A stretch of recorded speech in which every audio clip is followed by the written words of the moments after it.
الحمد لله الذي كفى والصلاة والسلام على رسوله المصطفى. أما بعد فقد قال الله تعالى أن الأرض يرثها عبادي الصالحون. محترم حضرات، سامعین کرام، اسٹیج پہ بیٹھے ہوئے علماء کرام اور پردے میں بیٹھی خواتین حضرات، السلام علیکم ورحمۃ اللہ وبرکاتہ. ابھی میں نے جو یہ آیت پیش کی ہے اس کا ترجمہ یہ ہے کہ بلا شبہ ہمارے نیک بندے زمین کے وارث ہوں گے. جب سر میں ہوائیں طاعت تھی، سرسبز شجر امید کا تھا، جب سر عزمیاں چلنے لگی، اس پیڑ نے پھلنا چھوڑ دیا. اللہ کی راہ اب بھی ہے کھلی، آثار نشاں سب قائم ہے. اللہ کے بندوں نے لیکن اس راہ پہ چلنا چھوڑ دیا.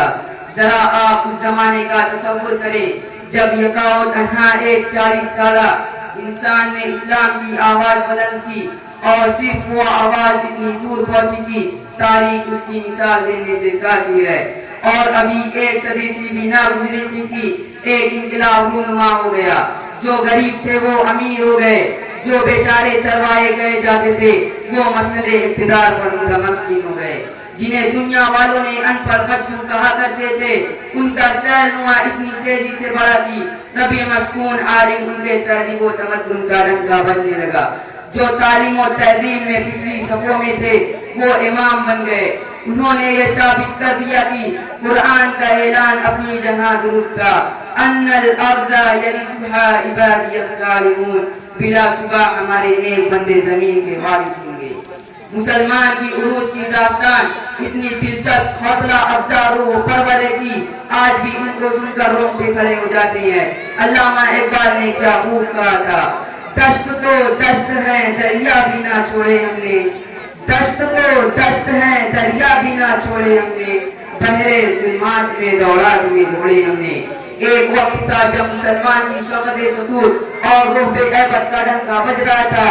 چاکدان عالم بزبان تھے، وہ نیک تھے، راست باز تھے، صاحب صلاحیت تھے، موجد تھے، محقق تھے، علم دوست تھے.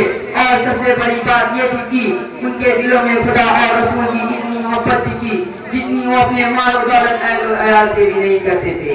یہی وجہ تھی کہ وہ جدھر روح کرتے انہیں فتح بھی نصیب ہوتی تھی.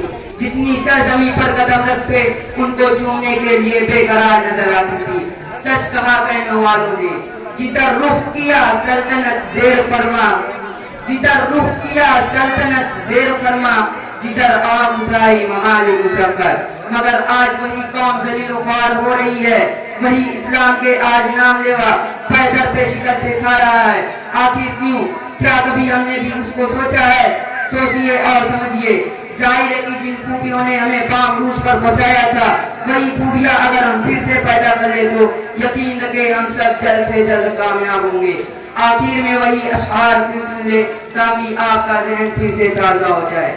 جب سر میں ہوائیں طاعت تھی، سرسبز شجر امید کا تھا، جب سر عزمیاں چلنے لگی، اس پیڑ نے پھلنا چھوڑ دیا. اللہ کی راہ اب بھی ہے کھلی، آثار نشاں سب قائم ہے. اللہ کے بندوں نے لیکن اس راہ پہ چلنا چھوڑ دیا. وآخر دعوانا ان الحمد للہ رب العالمین.